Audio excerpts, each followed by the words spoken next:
വേനൽ അവധിക്കാലമായതിനാൽ യുഎയിൽ നിന്ന് ഇന്ത്യയിലേക്കും തിരിച്ചുമുള്ള വിമാന ടിക്കറ്റ് നിരക്കുകൾ കുത്തനെ ഉയരുകയാണ്.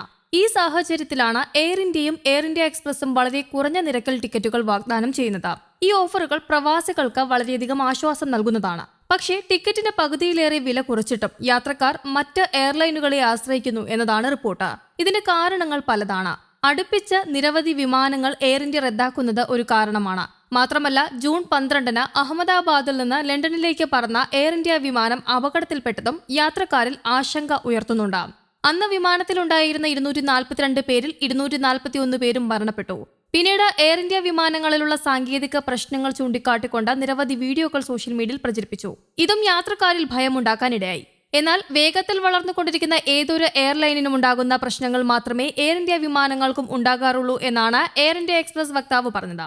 ഓരോ സാഹചര്യവും ഗൗരവമായി കണ്ട് അറ്റകുറ്റപ്പണികൾ ചെയ്ത് യാത്രക്കാർക്ക് മികച്ച അനുഭവം നൽകാനാണ് ശ്രമിക്കുന്നത് എന്നും അവർ പറഞ്ഞു. യുഎയിൽ നിന്ന് ഇന്ത്യയിലേക്കുള്ള യാത്രക്കാർ എയർ ഇന്ത്യ തന്നെ തിരഞ്ഞെടുക്കും. പുത്തൻ സംവിധാനങ്ങളുള്ള വിമാനം, നല്ല ഭക്ഷണം, സുഖപ്രദമായ സീറ്റുകൾ, നല്ല സേവനം എന്നിവ യാത്രക്കാർക്ക് ഉറപ്പുവരുത്തുകയാണ് തങ്ങളുടെ ലക്ഷ്യമെന്നും എയർ ഇന്ത്യ എക്സ്പ്രസ് വക്താവ് പറഞ്ഞു. അതേസമയം യുഎയിൽ നിയമങ്ങളും നിയന്ത്രണങ്ങളും ഒക്കെ കർശനമാണ് എന്നും നമുക്കറിയാം. അവിടെയുള്ള ജനങ്ങളുടെ ക്ഷേമത്തിന് യാതൊരു കോട്ടവും വരുത്താതെ പരിപാലിക്കാൻ യുഎ ഭരണകൂടം അതീവ ശ്രദ്ധയാണ് പുലർത്തിവരുന്നത്. ഇത്തരത്തിൽ യുഎ പുകവലിക്കെതിരെയുള്ള നിയന്ത്രണങ്ങൾ കർശനമാക്കുന്നു. കുട്ടികളുടെ സാന്നിധ്യത്തിൽ പുകവലിച്ചാൽ 5000 ദിർഹം, അതായത് 1.19 ലക്ഷത്തോളം രൂപ പിഴ ചുമത്താനാണ് നീക്കം. ഇതിനുള്ള നിയമം കർശനമായി നടപ്പിലാക്കാൻ അധികൃതർ തീരുമാനിച്ചിട്ടുണ്ട്.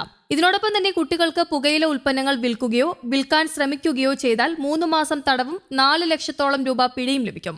മദ്യമോ ആരോഗ്യത്തിന് അപകടമുണ്ടാക്കുന്ന വസ്തുക്കളോ കുട്ടികൾക്ക് വിൽക്കുന്നതിനും ഈ ശിക്ഷ ബാധകമായിരിക്കും. കുട്ടികളുടെ അവകാശ സംരക്ഷണ നിയമപ്രകാരമാണ് ഇത്. ഷോപ്പിംഗ് മാളുകളിൽ പരസ്യമായി ഇ സിഗരറ്റ് ഉപയോഗിക്കുന്നവർക്കെതിരെയും കർശന നടപടി ഉണ്ടാകും. ഇത്തരക്കാരെ പിടികൂടാനായി പ്രത്യേക പരിശോധനയും നടത്തുന്നുണ്ട്. മാളുകളിൽ പുകവലിക്കാനായി പ്രത്യേക സ്ഥലങ്ങൾ ഉണ്ടെങ്കിലും പലരും പൊതുസ്ഥലങ്ങളിലാണ് പുകവലിക്കുന്നത്. ഇത് സംബന്ധിച്ച പരാതികൾ ഏറിയതോടെയാണ് നടപടി കർശനമാക്കിയത്. പുകവലി നിരോധനം സംബന്ധിച്ച് പൊതുയിടങ്ങളിൽ മുന്നറിയിപ്പ് സ്ഥാപിച്ചിട്ടുണ്ടെങ്കിലും അതൊന്നും പലരും കാര്യമാക്കുന്നില്ല. പാർക്കുകളിലും ബീച്ചുകളിലും മറ്റു പൊതുവിനോദ കേന്ദ്രങ്ങളിലും പുകവലിക്ക് കർശനമായ വിലക്കുണ്ട്. ഇ സിഗരറ്റുകളും അതിലുപയോഗിക്കുന്ന രാസവസ്തുക്കളും നിയമപരമായാണ് യുഎയിൽ വിൽക്കുന്നത്. എന്നാൽ നിശ്ചിത പ്രദേശങ്ങളിൽ മാത്രമേ ഇവ ഉപയോഗിക്കാൻ അനുമതിയുള്ളൂ.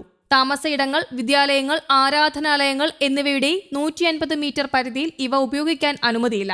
ഈ നിയമം ലംഘിക്കുന്നവർക്കെതിരെ കർശന നടപടി സ്വീകരിക്കാനാണ് അധികൃതർ ഒരുങ്ങുന്നത്.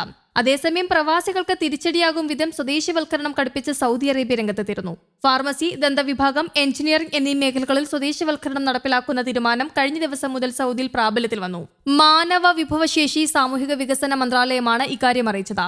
ഈ 3 മേഖലകളിൽ സൗദി പൗരന്മാരുടെ തൊഴിൽ പങ്കാളിത്തം വർദ്ധിപ്പിക്കുന്നതിന് വേണ്ടിയാണ് പുതിയ നീക്കം. ആരോഗ്യ മേഖലയിൽ ഇങ്ങനെ ഒരു സ്വദേശിവൽക്കരണം നടപ്പിലാക്കുന്ന സാഹചര്യത്തിൽ ജോലി നഷ്ടപ്പെടുമോ എന്ന ആശങ്കയിലാണ് മലയാളികൾ അടക്കമുള്ള പ്രവാസികൾ. ഫാർമസി, ദന്തമേഖലയെ ആശ്രയിച്ച് ഒട്ടേറെ പ്രവാസികളാണ് സൗദിയിലുള്ളത്. ഓരോ മേഖലയിലും വ്യത്യസ്തമായ സ്വദേശിവൽക്കരണ നിരക്കുകളാണ് നിശ്ചയിച്ചിരിക്കുന്നത്. ആരോഗ്യ സംരക്ഷണ മേഖലയിൽ കമ്മ്യൂണിറ്റി ഫാർമസികളും മെഡിക്കൽ കോംപ്ലക്സുകളും ഇപ്പോൾ ഫാർമസി തൊഴിലാളികൾക്ക് 35% സ്വദേശിവൽക്കരണ നിരക്ക് പാലിക്കണം. ഇത് ആശുപത്രികളിൽ 65%, മറ്റ് ഫാർമസി അനുബന്ധ പ്രവർത്തനങ്ങളിൽ 55% ഉയരും. 5 അതിലധികമോ ഫാർമസിസ്റ്റുകളെ നിയമിക്കുന്ന സ്ഥാപനങ്ങൾക്ക് ഈ നയം ബാധകമാണ്. കുറഞ്ഞത് 3 ദന്ത പ്രൊഫഷനുകളിലുള്ള ആരോഗ്യ കേന്ദ്രങ്ങളിൽ ദന്ത ഡോക്ടർ ജോലിക്ക് 45% സൗദിവൽക്കരണ നിരക്ക് കൈവരിക്കേണ്ടതുണ്ട്. ഇവർക്കുള്ള ഏറ്റവും കുറഞ്ഞ പ്രതിമാസ വേതനം 9000 സൗദി റിയാലായി നിശ്ചയിച്ചിരുന്നു.